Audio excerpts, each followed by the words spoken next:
Then next, we have the nervous tissue. So, ang location naman ni nervous tissue, this is primarily found in the central nervous system or the CNS.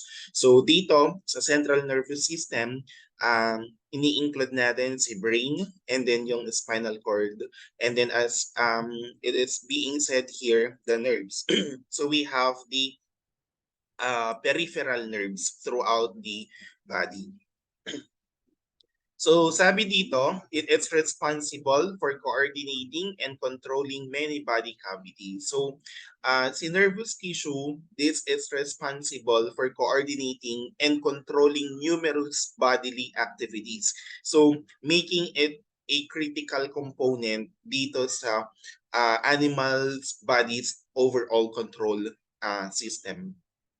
So it stimulates muscle contraction. So one of its key functions is to stimulate muscle contraction. This includes both yung voluntary muscle contraction such as those used for movement and yung involuntary muscle contraction such as those in the digestive system and then the heart. Creates an awareness of the environment. So the nervous tissue creates an awareness of the environment by processing sensory information received from sensory receptors. So this information is used to perceive and respond to external stimuli such as yung temperature, yung pressure, yung pain. So yung in-example ko noon about environmental stimulus. Okay? Yung main na stimulus, this is what we call as environmental awareness. Plays a major role in emotions, memory, and reasoning. So, si nervous tissue, nagpe-play din siya in higher cognitive functions. So, it is involved in the formation and retrieval of memories, yung processing ng emotions, and then yung ability to reason and make decisions. Okay? So, actually, si nervous tissue kasi, meron siyang dalawang cells na component. We have the neurons and then the glial cells or what we call as the neuroglia. Okay?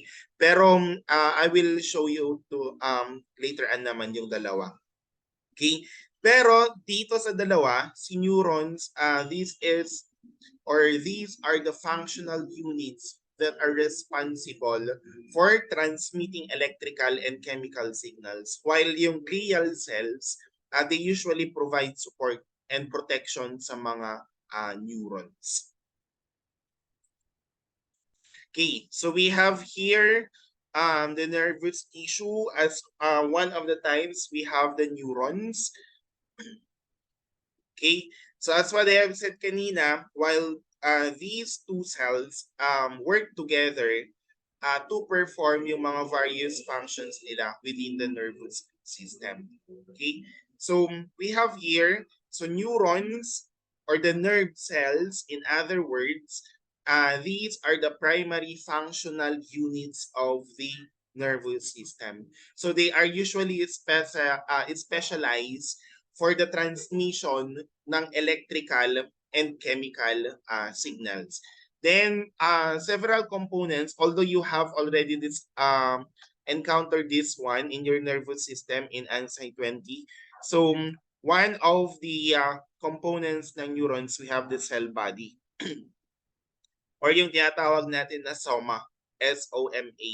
So, si cell body, it usually contains yung nucleus and yung mga essential organelles. Itong mga to, yung mga Golgi apparatus, endoplasmic reticulum, these are the organelles.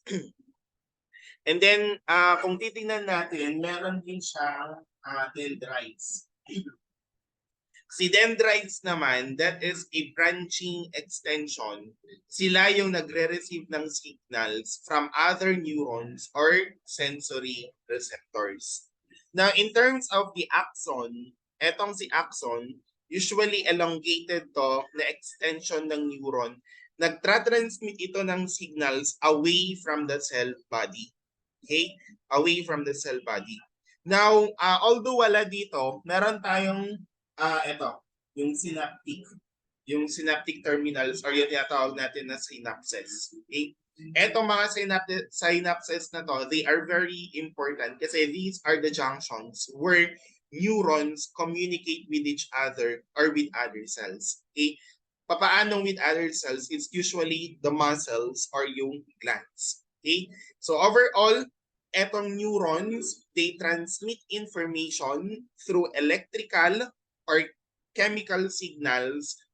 We call that one as action potential and chemical neurotransmitters. Okay? Yung electrical impulses, yung electrical signals, we usually call that one as action potential. Okay? You will encounter this one in the muscle contraction later on.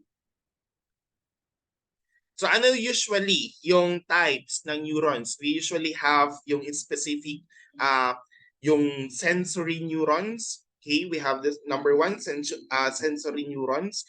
So ano yung ginagawa ni sensory neurons? They relay sensory information. Okay, then second one, we have the motor neurons. Si motor neurons naman, they usually control yung muscle contraction. And then we have the interneurons. Sila yung nagre-relay ng signals within the CNS. Okay? So I hope you got it. Sensory, relay that is sensory information, motor, control muscle contraction, and then interneurons, relay that is signal within the central nervous system.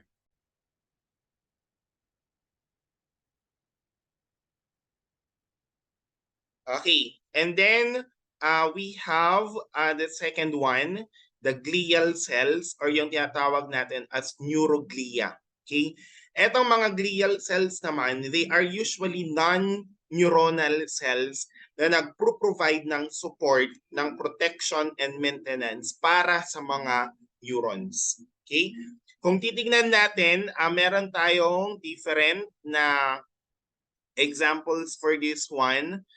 We have etong mga to, yung astrocytes, yung oligodendrocytes sa CNS, and then we have the Schwann cells sa PNS.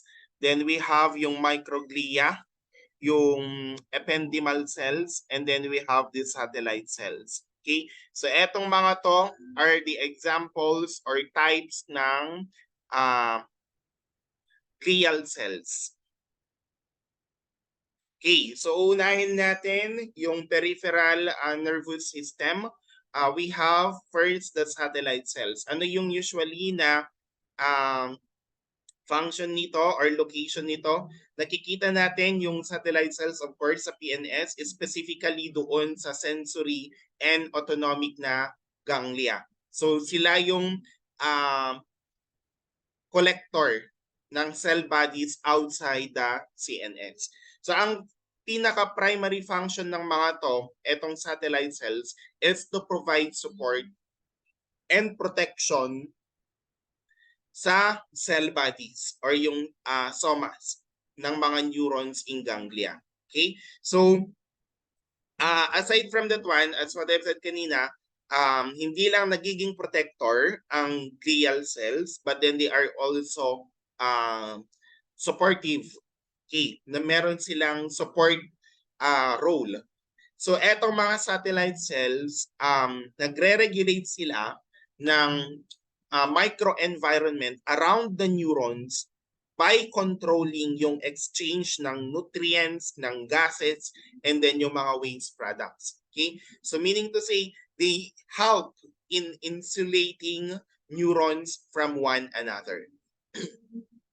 Okay, then we have the Schwann cells. Ang Schwann cells naman, they are usually located sa PNS and sa mga peripheral na nerve fibers. So ang pinaka main function naman ng mga to is bumubuo sila ng myelin sheath around sa mga axons. Okay? Yung mga myelin sheath around the axons para mapa-enhance yung speed ng nerve impulse conduction. Okay? That is the function of the nerve the Schwann cells. So papaano to? Papaano yung myelin sheath? So yung mga Schwann cells, irap the DGJ bagpagkita around a single axon. So in that case, they will create a segment ng isang myelin separated by small gaps, which we call that one as the nodes of Ranvier. Okay? Nodes of Ranvier. R-A-N-V-I-E-R. So, pag ganun na yung nangyari, di ba, meron na silang nodes. So, etong myelination na, okay, it will allow for saltatory conduction wherein yung mga nerve impulses jump na. Okay? They will jump from one node to the next, speeding up yung transmission. Okay? So that is what about for the Schwann cells. So all in all, si satellite and si Schwann cells in the PNS, they provide support, and at the same time, they have the myelination for peripheral nerve fibers. Then next, we have the central nervous system. Una dito is the microglia. So, etong mga microglia naman, they are resident immune cells sa CNS. Okay? So, sila yung primary na immune defense ng brain tsaka yung spinal cord, monitoring sa mga possible na entrance ng pathogens, ng mga cellular debris and any abnormalities. Yun yung ginagawa ni microglia. Okay? It's more on the immune defense ng brain and spinal cord. Kasi si microglia, it can engulf and at the same time eliminate yung mga foreign invaders which have for example, yung mga pathogens, these are the foreign invaders. And yung mga sila din nakakapag-eliminate ng mga damage or yung mga dead cells contributing to the CNS immune response. Okay? Then we have the oligodendrocytes. Si oligodendrocytes naman is, of course, it is on the CNS. Ang pinaka-function niya is to provide myelin sheaths to multiple axons in the CNS. Okay? In the CNS talk. So, unlike si Schwann cells in the PNS, si oligodendrocytes, they will myelinate yung multiple axons from different neurons. Okay? So, etong myelin sheath insulation will enhance now yung speed and efficiency of nerve impulse propagation doon sa CNS. Okay? Then we have the ependymal cells. Si ependymal cells is nakikita natin along the lines ng ventricles and then doon sa central canal ng CNS. Okay, ano naman yung function ni ependymal cells? Sila yung nagproproduce ng cerebrospinal fluid. Okay? They produce cerebrospinal fluid and they help regulate its composition. Okay? So si ano ba si cerebrospinal fluid? This is a very crucial, okay, very important to for cushioning and nourishing yung brain tsaka yung spinal cord. Then we have the astrocytes. Si astrocytes naman, nakikita lang naman natin also sa CNS throughout the brain and yung spinal cord. They are most, sila yung kino-consider natin as the most abundant na glial cells sa central nervous system. Sila yung mas pinakamarami. So, since marami sila, of course, they have multiple functions. Una dito is they usually provide yung structural support sa mga neurons and blood vessels. Okay? Maintaining yung blood-brain barrier. Kasi hindi pwedeng merong mga blood clots doon sa brain. Okay? And then at the same time, Aside from that one, they regulate yung ion and neurotransmitter concentrations and participating sa synaptic communication. Okay, so those are the examples of the glial cells.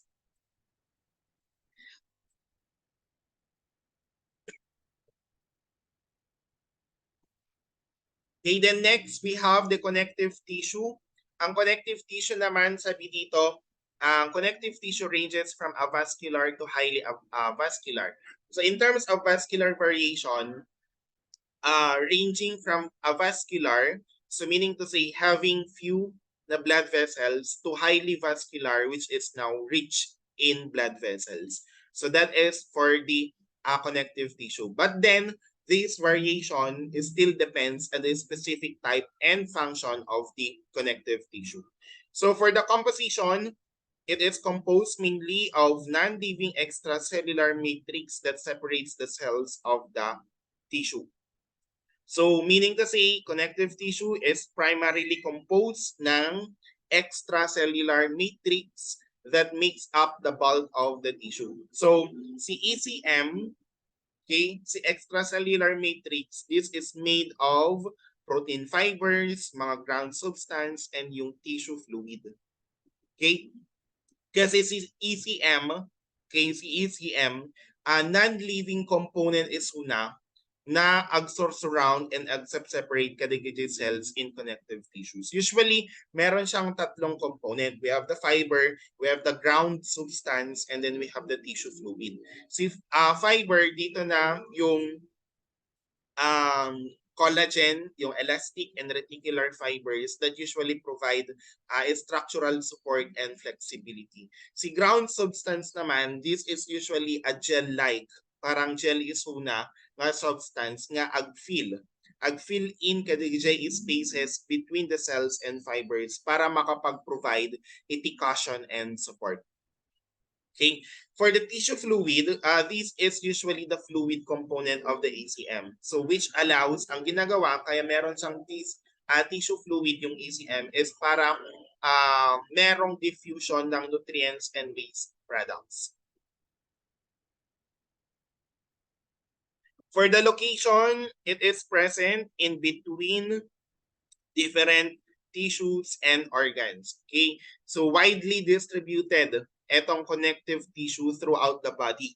And it is usually found sa mga various locations, such as between yung eto different tissues and organs, surrounding and supporting yung mga body structures. So, yung type of connective tissue, usually there is two, or there are two. We have the loose connective tissue, and then the dense connective tissue, that is number two types. And then meron din namang other types ng connective tissues. We have the adipose tissue, yung cartilage, yung bone, yung blood, yung lymph. Okay? So those are for the types. Now, sabi dito, it can be found in and around the body organs, skeletal tissue present in the form of bone and cartilage, and fluid connective tissue as blood and lymph are connective tissue. Okay? So meaning to say, they usually, number one, ang pinaka-function overall ni connective tissue is they provide structural support and maintaining yung shape ng organs and tissues. Then number two, ag-connecta, they connect and anchor the body parts such as yung bones to muscles. Okay, we have yung sinabi ko noon sa inyo, the MTB. We have the tendon. So this is a connective tissue. Yung bones and muscles, pag connected na, that is a connective tissue. We have the tendons. And then we have the BLD, which is the ligaments. This is also a type of connective tissue. The, no, pag tipunan na ni duwanga bone, kasi BLB, bone, ligament, bone. And then ag-store din is una iti energy in the form of fat. We have the adipose tissue. And then transporting, agi-transport pa iti nutrients, yung mga oxygen, yung mga waste products, That is now the function of the blood as a fluid connective tissue. Okay?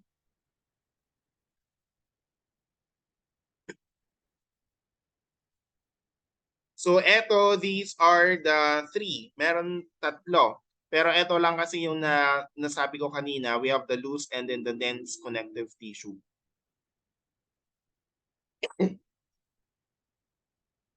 Okay? Isa-isahin natin dito. For the connective proper, dalawa. We have the loose and connective tissue. Si loose connective tissue is divided into areolar, adipose, and then the reticular. Si areolar connective tissue, that is usually loosely isuna nga network, a range of collagens, yung elastic and reticular fibers. So more on si areolar connective tissue is and the provision ng support and inaalaw niya for flexibility. For the adipose connective tissue, usually it is composed of adipocytes, yung mga fat cells. So, ito is the storage energy. Okay, they usually store energy in the form of triglycerides. Okay, so it's more an insulation also and cushioning. Si reticular, supportive framework is una the lymphoid organs, such as yung spleen and yung mga lymph nodes.